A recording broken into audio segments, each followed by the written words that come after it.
अस्सलाम वालेकुम। पीएसएक्स रोजनामा में खुशामदीद। ट्यूसडे वाले दिन जब मार्केट ने तकरीबन 6,400 पॉइंट्स की गिरावट दिखाई थी, उसके बाद भी मोइज ने आपको शो के अंदर यही बताया था कि हम अभी तक बुलिश हैं और मार्केट जो है आगे पॉजिटिव क्लोज हो सकती है। और उसके बाद का दिन और आज का दिन भी मार्केट के लिए पॉजिटिव सेशन रहा। मोइज, खास तौर पर अगर हम आज के दिन की बात करें तो ओवरऑल का सेशन कैसा था, कौन से मेजर कंट्रीब्यूटर्स थे और कैसी ट्रेडिंग एक्टिविटी रही आज? ट्यूसडे वाले दिन पहले तो मैंने बताया था कि अब माइनस नहीं जाएगी, ओपनिंग ही जी। वेडनेसडे की पॉजिटिव होगी और ट्यूसडे के बाद से हमने एक भी नेगेटिव सेशन नहीं देखा। 2 सेशन थे, दोनों दिन मार्केट प्लस ही रही, नेगेटिव की शक्ल भी नहीं दिखाई और अच्छा परफॉर्म किया मार्केट ने और वॉल्यूम्स भी अच्छे थे। कल के मुकाबले आज के वॉल्यूम्स बेहतर थे। 31 करोड़ के वॉल्यूम थे टोटल केएसई 100 इंडेक्स के अंदर और केएसई ऑल के अंदर तकरीबन 73 करोड़ शेयर्स के वॉल्यूम रहे। आज मार्केट के अंदर 2837 पॉइंट पॉजिटिव साइड पर क्लोजिंग और 3145 पॉइंट्स का हाई लगा आज मार्केट में 12 बजे के करीब। अच्छी बात यह है कि जब हाई लग गया उसके बाद मार्केट के अंदर सेलिंग नहीं आई, अपने तकरीबन हाई के पास ही क्लोज किया मार्केट ने और 178 इंडेक्स पे क्लोज किया है। आपको शायद याद हो, मैंने बताया था आपको जब मार्केट 173 पर ट्रेड करा रही थी, मैंने कहा था आपको कि मेजर रेजिस्टेंस हमारे पास 177 है, उसके बाद 179 और फिर 182। तो 177 के ऊपर मार्केट ने आज क्लोजिंग दे दी है, जो कि अच्छी बात है। वॉल्यूम्स भी बेहतर है। मेजर कंट्रीब्यूटर के अंदर ऑब्वियसली सबसे बड़ा सेक्टर ही बैंक का आता है, तो बैंक के 850 पॉइंट थे और फिर सीमेंट ने भी आज अच्छा परफॉर्म किया है, 410 पॉइंट्स पॉजिटिव। और अगर ऑयल की जहां तक बात है, क्योंकि ऑयल भी सस्टेन्ड है, इतनी कोई ज्यादा जो है वो बढ़ता हुआ हमने ऑयल को नहीं देखा। 79.50 के पास ऑयल ट्रेड कर रहा है, तो जब तक यहीं पर रहेगा ऑयल तो मार्केट भी अपने आप को एडजस्ट करेगी, क्योंकि 6000 पॉइंट बहुत ज्यादा होते हैं, बहुत ज्यादा एक दिन के अंदर गिर गए थे, तो वापस से मार्केट अपने आप को 1,80,000 के पास ला के खराब कर सकती है यहाँ से। मुफीस, मेरा आपसे सवाल है, जैसे मोइज ने बताया कि मार्केट जो है अभी कुछ पॉइंट्स दोबारा कंट्रीब्यूट भी हुए हैं और मार्केट ने अपना 182 तक का हाई भी टच किया। तो अभी जब 182 का हाई टच किया था, उसके बाद भी जो रेट्स थे शेयर्स के, वो उस तरीके से वापस नहीं आए थे। और अभी भी हम देख रहे हैं जब मार्केट कुछ पॉइंट्स कंट्रीब्यूट भी कर रही है, फिर भी उस तरीके से कंपनीज के जो शेयर्स हैं, प्राइसेस काफी ज्यादा नीचे आई हुई थी। तो इस बारे में थोड़ा सा बताइएगा कि ये जो प्राइसेस थी, जो शेयर प्राइसेस पहले चल रही थी वॉर से पहले, वो कब तक आएंगी, कितना टाइम लगेगा वो वाली प्राइसेस वापस आने? देखें, ये बात हम हमेशा करते हैं कि जो इंडेक्स का रेट है ना, वो आ जाता है, बट जो कंपनीज का रेट होता है वो आने में टाइम लगता है। जब हमारा मार्केट करेक्ट होनी शुरू हुई थी, बेसिकली गिरी थी, जब फर्स्ट जंग ये यूएस ईरान ने, जब यूएस ने अटैक किया था ईरान पे, उसके बाद जो रेट्स थे वो टूटे। इंडेक्स वापस अपनी उसी रेंज में 170 180 की रेंज में आना शुरू हुआ, बट कंपनीज के रेट वापस नहीं है। It will take time, let's say हम कहते हैं क्वार्टर लग सकता है, थोड़ी थोड़ी, क्योंकि बीच में बजट भी था, बाकी चीजें भी थी, तो कंपनीज अपने आप को रीडेट करने लग जाती हैं और फिर लिक्विडिटी भी शिफ्ट कर जाती है। अब मार्केट उसी रेंज में है, but it will take, let's say हमें कहते हैं हम 2 महीने देख सकते हैं, 1 महीने देख सकते हैं कि आपके कंपनी के रेट जो जो जल्दी वाइप आउट होते हैं पॉइंट्स, वो वापस कंट्रीब्यूट करेंगे। वापस वही, अगर आपके पास हैवी वेटेजेस होते हैं तो फिर वही हैवी वेटेजेस इंडेक्स को भी लिफ्ट करते हैं। बट लेट्स से अगर आपके पास हैवी वेटेजेस कंपनीज नहीं है, फिर लिक्विडिटी शिफ्ट कर जाती है। एक तो ये आपके सवाल का जवाब हो गया। दूसरा ये कि मुइज, मेरा आपसे एक सवाल था, ये हम बात कर रहे थे जब ट्यूसडे की पॉइंट्स नेगेटिव हुए थे, तो एक सवाल ये था कि अगर हम एक इन्वेस्टर पर्सपेक्टिव से देखें या ट्रेडर पर्सपेक्टिव से भी देखें, तो हम ये देखते हैं कि ट्यूसडे को मार्केट ने पॉइंट्स निकाले क्योंकि हमें ये सिग्नल मिला कि शायद वॉर वापस रीस्टार्ट हो सकती है। वॉर अभी डाइल्यूट नहीं हुई, खत्म नहीं हुई, तो ये एक चीज चल रही है। ऑयल की प्राइसेस वापस 60s में आई थी, बट 80s में चली गई। अपने एक बुलिश ट्रेजेक्ट्री में हम कह सकते हैं कि वापस शायद जा रही थी, बट फिर भी पीएसएक्स नेगेटिव नहीं। उसकी वजह क्या थी? कि अगर हम कहते हैं कि oil is something we need to look at, लेकिन अगर वो 80s में है बट स्टिल पीएसएक्स नेगेटिव नहीं हो रही, इसकी वजह क्या थी? देखिए, आई थिंक आपने ही कल या परसों की वीडियो में हमारी कहा था कि $85 तक पाकिस्तान मैनेज कर सकता है। 85 के अबव जो फिर हमारा जो बैलेंस ऑफ पेमेंट है वो बिगड़ जाएगा, वो खराब हो जाएगा, उसके अंदर मसला आएगा। तो अभी 80 के पास ट्रेड कर रहा है। अच्छा, अब स्टॉक मार्केट आपको सबको पता है कि फ्यूचर अप्रोच पे चल रही होती है मार्केट। जब $80 हुआ था तो सबको लग रहा था जंग चल रही है, और जब अगर जंग चल रही होती रियलिटी के अंदर तो ऑयल की प्राइस स्लो स्लो और बढ़ रही होती, सस्टेन नहीं होती। हमने पिछले जब जंग मेजर चल रही थी तब भी हमने देखा कि 80 पे आई तो नेक्स्ट से फिर 85, इस तरह से स्लो स्लो बढ़ रही थी। इस वजह से स्टॉक मार्केट भी गिर रही थी। जब एक जगह सस्टेन हो गई और इतनी कोई ऑयल प्राइसेस नहीं बढ़ी थी हमारी, क्योंकि नॉर्मली बाउंस बैक भी हमने जहां तक बात की थी कि 75-80 तक बाउंस बैक आ सकता है, क्योंकि 70-67 बहुत जल्दी हुआ था, तो जस्ट वो बाउंस बैक भी हो सकता है। और अभी सिर्फ वैसा नहीं कि जंग चल रही है, अटैक्स हो रहे हैं, अटैक्स नहीं हो रहा है, बातचीत चल रही है, टेबल टॉक के ऊपर फिर से कहानी आ गई है, तो प्रोबेबली ये वाला मसला शायद अब हल हो जाएगा। अगर हल नहीं भी होता है तो जो हमारे पास ऑयल है वो वहीं पे ही ट्रेड कर रहा है, इतना कुछ ज्यादा बढ़ा नहीं, और 79.50 अगर जंग चल रही है तो थोड़ा बढ़ता। तो इस वजह से मार्केट जो है पॉजिटिव, और अगर पाकिस्तान की इकोनॉमी के लिए हम दिखते हैं तो इस वक्त कोई भी मसला नहीं है हमारे पास। बजट भी अच्छा आया था, हमारे इंटरेस्ट रेट भी कंट्रोल्ड है, ईच एंड एवरीथिंग कंट्रोल्ड है, इन्फ्लेशन भी हमारा कंट्रोल है। ऑब्वियसली हो सकता है थोड़ा सा इन्फ्लेशन बढ़ जाए, लेकिन स्टिल जो हमारा इंटरेस्ट रेट है वो अब नहीं बढ़ाएगा। इन्फ्लेशन इतना नहीं बढ़ रहा कि हमारे इंटरेस्ट रेट बढ़ जाए।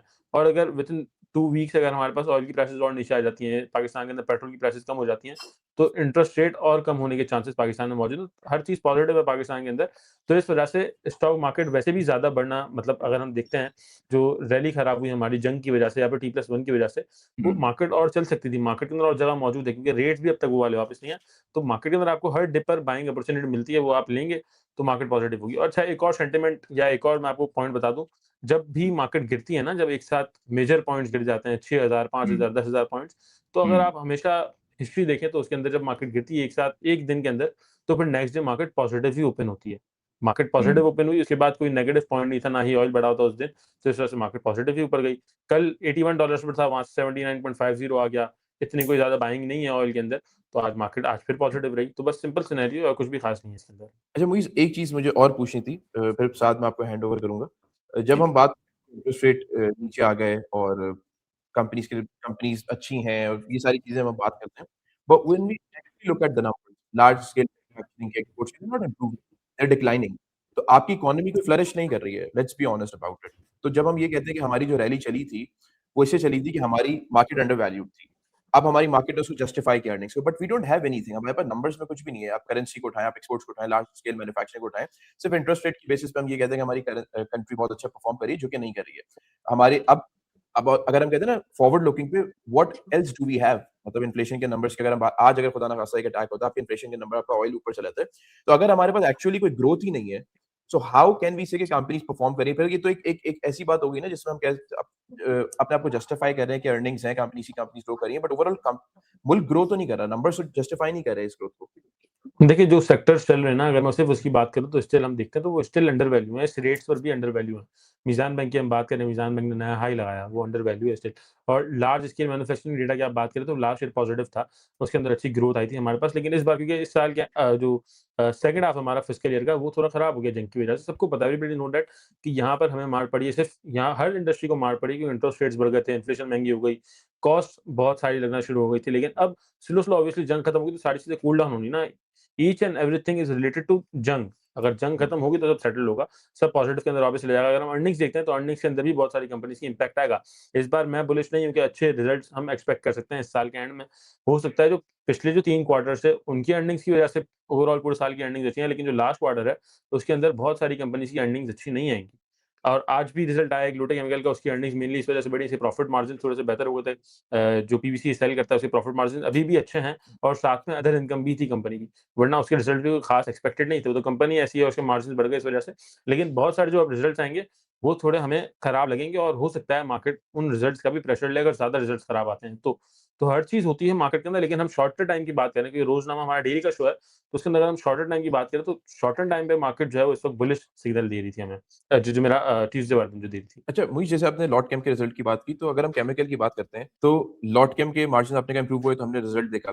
बट अगर हम ओवरऑल सेक्टर की बात करें तो केमिकल सेक्टर परफॉर्म नहीं कर रहा, उसमें एलसीआई भी है, इट्स अ गुड कंपनी, लेकिन हम देखते हैं कि एक अंडर वैल्यूड कह सकते हैं आप, या रुकी हुई कंपनी कह सकते हैं। हम टेक्सटाइल सेक्टर की बात करते हैं, मेजर एक्सपोर्टर है, बट देन अगेन उसमें इंटरलूप बहुत टाइम से रुका हुआ था, चल गया, लेकिन ओवरऑल टेक्सटाइल सेक्टर ऐसा परफॉर्म नहीं किया। तो बहुत सारे सेक्टर्स इस तरह के, ओवरऑल सेक्टर के लिए कोई इस तरह की चीज डेवलप की जाए in terms of number, in terms of ease of doing business, वो तो हमें नजर नहीं आती, जो सेक्टर आपको डॉलर्स लाके दे सकते हैं, जैसे एक्सपोर्ट सेक्टर है, या इसके अलावा जैसे आपने केमिकल सेक्टर की बात की, तो हम पिक एंड चूज कर सकते हैं कि कंपनी में कि चले एक कंपनी चल गई, लेकिन ओवरऑल वो सेक्टर रिफ्लेक्ट नहीं कर रहा। जैसे आपने मीजान बैंक की बात की, हम बैंकिंग में देखते हैं कि फैसल बैंक भी चल जाता है, मीजान बैंक भी चल जाता है, बड़ा सेक्टर चलता है तो उसमें सारी कंपनी चल जाती है। बट जब हम जैसे जैसे हम सेक्टर्स डिस्ट्रीब्यूशन में चले जाते हैं, तो वहां पे सिर्फ एक पर्टिकुलर कंपनी चलती है बिकॉज उसके मार्जिन इंप्रूव हो गए या उनकी ऑपरेशन एफिशिएंसी इंप्रूव हो गई, बट ओवरऑल सेक्टर नहीं चलता। इसकी क्या वजह है? देखिए, कि बहुत जो मेजरली सेक्टर्स हैं ना, वो सारे एक साथ ही चलते हैं अगर हम देखते हैं तो। फार्मास्यूटिकल की अगर मैं बात करूँ, तो जब फार्मा चलता है तो सिटी फार्मा भी चलता है, उसके अंदर गैलेक्सो भी चलता है, हेलियन भी चलता है, एबट भी चलता है। सारे शेयर चलते हैं। बैंकिंग के अंदर भी इसी तरह से है, सीमेंट के अंदर भी इसी तरह से है, सारे सिर्फ एक साथ चलती हैं। लेकिन जो छोटे सेक्टर्स हैं ना, उनके अंदर टेक्सटाइल की अगर मैं बात करूँ तो 70-80 कंपनीज़ टोटल टेक्सटाइल सेक्टर अगर मैं मिलाता हूँ, 70 से 100 कंपनीज़ उसके अंदर है। अब हर किसी कंपनी के अंदर बंदा इन्वेस्ट नहीं करता है और उसके अंदर बहुत सारी ऐसी कंपनीज़ हैं जो डिफ़ॉल्टर के अंदर हैं, जिनके बिज़नेसेस बंद हैं, फैक्ट्रीज़ बंद हैं। अर्निंग्स कुछ भी नहीं है, तो इस वजह से हम पिक एंड चूज करना पड़ता है टेक्सटाइल सेक्टर के अंदर। जहां तक आपने अभी रिलीफ की बात की कि रिलीफ गवर्नमेंट का नहीं आया, तो रिसेंटली हमने देखा था कि सुपर टैक्स एग्जेम्पशन मिलेगी जिसकी 80% से ऊपर की एक्सपोर्ट्स होंगी। तो जो एक्सपोर्ट ओरिएंटेड आपके सामने आ गई 4 कंपनीज जो एक्सपोर्ट ओरिएंटेड कंपनीज है, उनके अंदर आप इन्वेस्टमेंट करते हैं, वो आपको रिटर्न आज नहीं तो कल दे जाएंगी। लेकिन मार्केट जो गिरी है उनके अंदर अगर हम देखते हैं, गुल अहमद 33 रुपीज का रेट हो गया था, 30 के पास रेट करा रहा था। उसके बाद अभी जो मार्केट गिरी है वो 26 पर आ चुका है, तो वो भी अगेन रीगेन नहीं हुआ, ऊपर नहीं आया। तो स्लो टाइम लगता है, लेकिन जो मेजर सेक्टर्स हैं उनके अंदर आपको कभी भी हार नहीं होगी आपकी, आपके पैसा कभी भी जाएगा नहीं मेजर सेक्टर्स के अंदर। सीमेंट के अंदर जा सकता है, फर्टिलाइजर और बैंकिंग के अंदर आपका पैसा कभी भी नहीं जाएगा अगर आप उसको होल्ड रखते हैं, तो आज नहीं तो कल वो आपको रेट दे जाएगा, ऊपर का रेट, आप प्रॉफिट उसके अंदर बुक कर सकते हैं। मैं एक सवाल बस पूछूंगा, फिर साथ में आपको हैंड ओवर कर दूंगा, ताकि मैं चाह रहा हूं कि ऑडियंस की भी थोड़ी सी क्लैरिटी मिल जाए। बिल्कुल। आपने जी। फार्मास्यूटिकल सेक्टर की बात की, अब लेट्स से आपने कहा सिटी फार्मा भी चलता है, ग्लेक्सो भी चलता है, लेकिन हम लोग की जो एपीआई वो इंपोर्ट होती है। अब अगर एक कंपनी और ये एक मेजर कॉस्ट होती है, जैसे हम कहते हैं ना, अब अगर फॉर एग्जांपल हम इस पे रहते हैं, फार्मास्यूटिकल पे रहते हैं, लेट्स से एक कंपनी जो लोकल मैन्युफैक्चरिंग कर रही है एपीआईज की, हमें इन्वेस्टर होता है या लेट्स से जो न्यू एंट्रेंट होता है मार्केट में, वो इस तरह रीड करते हैं कि एक चीज जो हम इंपोर्ट कर रहे हैं वो लोकली बन रही है और कंपनीज उसके क्लाइंट्स भी हैं, वो आगे दे रही बिल्कुल। है, तो कंपनीज अच्छी है। तो इस लेकिन उसकी परफॉर्मेंस शेयर प्राइस पे रिफ्लेक्ट नहीं करती। तो इस तरह में बैलेंस शीट में क्या-क्या चीजें देखनी चाहिए कंपनी की, जिससे हम ये समझ सकें कि बना तो वो अच्छी चीज रही है, लेकिन कहाँ पे एक प्रॉब्लम है या एक लूप है या एक होल है जिसकी वजह से कंपनी का शेयर प्राइस रिफ्लेक्ट नहीं कर रहा वो एक पर्टिकुलर बिजनेस को। देखिए, कंपनी बिज़नेसेस करती है, लेकिन वो बिज़नेस जब तक उसके बैलेंस शीट पर रिफ्लेक्ट नहीं करेगा ना, तब तक शेयर प्राइस बढ़ेगा नहीं। ऑब्वियसली उसका पी की हम बात करते हैं, तो उसकी अर्निंग्स इतनी कोई खास नहीं है। अगर हम इस वक़्त देखते हैं टिल नाउ, क्योंकि अभी पाकिस्तान के अंदर सेल कर रही है, क्लाइंटेल है, अपनी खुद की अब दवाइयाँ भी बनाना शुरू की है कंपनी ने, वो भी सेल करेगी। आई थिंक 50 उसकी दवाई लॉन्च होने जा रही है सिटी फार्मा की, तो वो भी पाकिस्तान के सेल होगी, लेकिन सेल्स के नंबर रिफ्लेक्ट नहीं हो रहे फाइनेंशियल्स के ऊपर। प्रॉफिट्स, अर्निंग्स रिफ्लेक्ट नहीं, जब तक वो रिफ्लेक्ट नहीं करेंगे, जब तक पता नहीं चलेगा, तब तक कैसे मटेरियलाइज़ होगा, तब तक कैसे रेट बढ़ेगा। हम बात आपने ये बात की कि कंपनी हर चीज़ कर रही है। अगर हम बात करते हैं एमएनसी की, जो आपकी कंपनी है, तो उसके अंदर भी आए दिन लेटर लगा होता है कि हमें इतने का कॉन्ट्रैक्ट मिल गया, उतने का कॉन्ट्रैक्ट मिल गया, लेकिन वो चीज़ मटेरियलाइज़ ही नहीं हुई, कंपनी की रेवेन्यूज़ के अंदर नहीं दिख रही, कंपनी के प्रॉफिट्स नहीं आ रहा, तो फिर क्यों उसका शेयर प्राइस बढ़ेगा? कोई रीज़न ही नहीं है इस चीज़ के लिए। जिसकी अर्निंग्स आ रही है, उसके शेयर प्राइस बढ़ रहे हैं इज़िली। अच्छा, इस पे एक और सवाल ये बनता है ना कि जब हम कहते हैं कि कोई खबर आई, तो मार्केट उस पे रिफ्लेक्ट करती है। साल बाद वो पैसे रिफ्लेक्ट करेंगे क्वार्टरली या उस पे करते हैं, तब तक तो प्राइस बढ़ जाता है, क्योंकि प्राइस पे ही ट्रेडर्स भी एक्टिव होते हैं उस न्यूज़ पे, मटेरियल इन्फॉर्मेशन पे। जब हम बोर्ड मीटिंग्स और रिजल्ट्स की बात करते हैं, तो उसमें सिर्फ ये होता है कि वो एक वॉलेटिलिटी क्रिएट होता है। हमने वेंसियन की चीज़ में तो वो भी नहीं देखा। मतलब $1 मिलियन कॉन्ट्रैक्ट क्लोज करने के बाद भी शेयर प्राइस नहीं नहीं, मिला। तो क्या इससे नहीं, traders trust? Same day volatility आती है। सेम डे ठीक है, नहीं, किसी भी शेयर के अंदर मटेरियल इन्फॉर्मेशन लगती है, तो सेम डे वॉलेटिलिटी आती है। अगर हम लोटे केमिकल की बात करते हैं, सब प्रेडिक्ट कर रहे थे कि आज अच्छा रिजल्ट आएगा, ₹1.5 डिविडेंड देगा, सबको पता था ये, लेकिन स्टिल आज ₹30 शेयर चल रहा था, रिजल्ट आने से पहले ही किसी ने ₹28.70 तक सेल किया, मतलब ₹28.70 का लो लगा, और वहाँ से फिर रिजल्ट आते ही ₹28.70 से ₹31.40 तक, मतलब ऊपर गया, इतना ऊपर गया, और वापस से 30-50 के बाद आगे सेटल हो गया। तो जब रिजल्ट या कोई मटेरियल इन्फॉर्मेशन आ रही होती है या आती है सेम टाइम, आधे घंटे के अंदर-अंदर अच्छी मैनिपुलेशन चलती है उनके अंदर, लेकिन उसके बाद वो फिर ठंडा हो जाता है जब तक कोई मटेरियलाइज़ चीज़ नहीं हो जाए। अगर अर्निंग्स इसकी ज़्यादा आती, बहुत ज़्यादा आती, तो ऑब्वियसली स्लो करके बढ़ जाता। या फिर अगर हम एमएनसी की बात करते हैं, उसकी कोई अर्निंग्स अगर आएँगी, तो स्लो करके वो ₹50 भी हो जाएगा, ₹100 भी हो जाएगा। लेकिन अगर कोई चीज़ आ ही नहीं रही है, सालों-साल वेट कर लिया, तो फिर ट्रस्ट भी ऑब्वियसली स्लो खत्म हो जाएगा ना, कि सिर्फ बिल्कुल। बातें हैं, काम नहीं हम्म। है। टेक्सटाइल सेक्टर का भी यही है, एक्सपोर्ट्स उनकी बढ़ती जा रही है, लेकिन वो उनकी बैलेंस शीट्स में उस तरह रिफ्लेक्ट नहीं करता, और इसलिए काफी लोग जो है टेक्सटाइल सेक्टर के अंदर भी स्टक होते हैं। बीच में आपसे 2 सवाल होंगे मेरे। एक तो मुझे बताइएगा कि ट्रेड डेफिसिट जो है हमारा 22% मजीद वाइडन हो गया, उसका एक इम्पैक्ट इकोनॉमी पे तो आएगा ही, बट कौन से बिजनेसेस हैं इफेक्टिवली जिन पे ये इम्पैक्ट उस चीज का भी आ सकता है? एक ये सवाल होगा, और साथ ही मैं कनेक्ट करूंगा कि जब केमिकल सेक्टर की आपने बात की थी, केमिकल सेक्टर में लोटे केमिकल का भी रिजल्ट आया, सबसे कंसिस्टेंट और अच्छी अर्निंग्स वाली कंपनी आपके मुताबिक केमिकल सेक्टर में कौन सी हो? अच्छा, जो आपने ट्रेड डेफिसिट की बात की, तो ट्रेड जी, डेफिसिट के लिए इंपॉर्टेंट ये है कि आपकी इंपोर्ट और एक्सपोर्ट को देखना है। कौन सा बिजनेस कितनी ठीक है। इंपोर्ट करता है। जो आपका एक्सपोर्ट ओरिएंटेड बिजनेस है, जिसमें टेक्सटाइल एंड हमारे पास आता है टेक्नोलॉजी, ये तो वो सेक्टर्स हैं जो जितना एक्सपोर्ट करेंगे उतना मजबूत होंगे, because they bring in dollars. जहां तक आपने केमिकल सेक्टर की बात की, मुझे लगता है लकी कोर इंडस्ट्रीज जो है वो एक अंडर वैल्यूड कंपनी है, और केमिकल में आप लकी कोर इंडस्ट्रीज को अपने पोर्टफोलियो में रख सकते हैं। साथ साथ मैं ये भी बता देता हूँ कि जैसे हम लोग ये शोज डेली इसलिए करते हैं और डिस्कशन इसलिए करते हैं, सो दैट डेली की अपडेट लोगों को मिल जाए। और अगर आप वो जो जैसे मुझे अभी आपको लॉट कैम्प का बता रहे थे कि डिविडेंड आया, पे शेयर प्राइस किस तरह मूव किया, इस सब चीजों में अगर आपने काम करना है, आपने आज खरीदना है, कल बेचना है, उस वॉलेटिलिटी को एंजॉय करना है, प्रॉफिट एंड लॉस में निकलना आना चाहिए, पैसे बनाने आना चाहिए, बिल्कुल। तो आप कुछ भी नहीं करना, आपने सिर्फ ट्रेड विद स्टॉकिफाई का ग्रुप ज्वाइन करना है। It's very easy. आपने एक नंबर पे व्हाट्सएप करना है, आपकी स्क्रीन पर आ रहा होगा, व्हाट्सएप करेंगे, आपको डिटेल्स मिलेंगी। सो व्हाट हैपेंस इज, आज मार्केट खुली, आपको उसमें बाय कॉल मिलेगी, उसमें आपको स्ट्रेटजी मिलेगी, आपने कितनी प्रॉफिट टेकिंग करनी है, कितने प्रॉफिट को ट्रेल करना है, स्टॉप लॉस में किस तरह निकलना है। अगर आपने लेट्स से कोई चीज एवरेज आउट करनी है, बट उस पूरे ग्रुप का पर्पस ये है कि आपने आज खरीदना है, कल बेचना है। तो आप जितनी मार्केट की जो फ्लक्चुएशन होती है, जो वॉलेटिलिटी होती है, उसको आप एंजॉय कर सकें।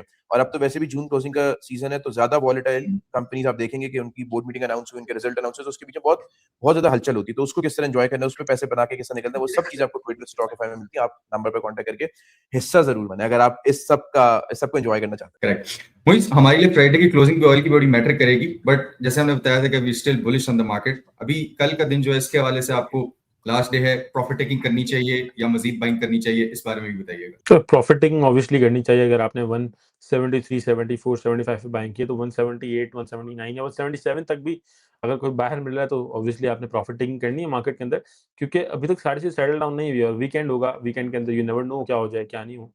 तो इट्स बेटर कि आप कैश खुला रख के जाएं, वो ज्यादा बेहतर है। ठीक है। ऑडियंस के लिए मैं चाहूंगा कि आप लोगों ने आज कमेंट्स में बताना है कि आज का जो इंटरैक्टिव डिस्कशन थी, आप लोगों को कैसी लगी। कमेंट्स में अपनी राय इस बारे में जरूर दीजिएगा, और हमसे आपकी मुलाकात होगी हफ्तानामा के अंदर इतवार वाले दिन। तब तक अच्छा सर, आपने एक चीज मैं ऐड बिल्कुल कर देता हूँ ऑडियंस के लिए। हमने प्लीज। कहा था कि हम ना लास्ट जो हमारा हफ्तानामा होगा, उसमें हम लोगों को इनकम स्टेटमेंट और फाइनेंशियल सिखाएंगे, Yes. बताएंगे। हम कोशिश करते हैं इस संडे के वरना नेक्स्ट संडे, थोड़ा सा शायद इस संडे हमारी मसरूफियत हो, बट विल स्टिल मैनेज कि हम आप लोगों को वो अगेन वैल्यू प्रोवाइड कर सकें, फ्री ऑफ कॉस्ट सिखा सकें कि अगर आप लेट्स से फंडामेंटली कुछ चीजें देखना चाहते हैं। और मेजर हर सेक्टर की डिफरेंट होती है। रिफाइनरी सेक्टर में कुछ और देखा जाता है। एक बेंचमार्क फंडामेंटली हर कंपनी के लिए, वो कहते हैं ना, वन शर्ट फिट्स ऑल वाला सोल्यूशन नहीं है यहाँ पे। सीमेंट के लिए आप अलग देखेंगे, ऑटो के लिए आप अलग देखेंगे, सिक्लिकल के लिए अलग है, डिफेंसिव के लिए अलग है, एग्रेसिव के लिए अलग है, ग्रोथ ओरिएंटेड के लिए अलग है। तो हर किसी के लिए डिफरेंट तरीके से उसका एनालाइज किया जाता है, क्या क्या चीजें देखनी होती हैं, क्या ही चीजें इंपॉर्टेंट होती हैं। वो सब इंशाल्लाह हम आपको कोशिश करेंगे इन एपिसोड में स्लो स्लो सिखाना भी शुरू करें। कवर हम सारी करेंगे, हर चीज करेंगे, ताकि लर्निंग का एस्पेक्ट भी हमारे शो के अंदर रहे। और इंशाल्लाह आपसे मुलाकात होगी हफ्तानामा के अंदर। तब तक के लिए हमें इजाजत दीजिए। अल्लाह हाफिज।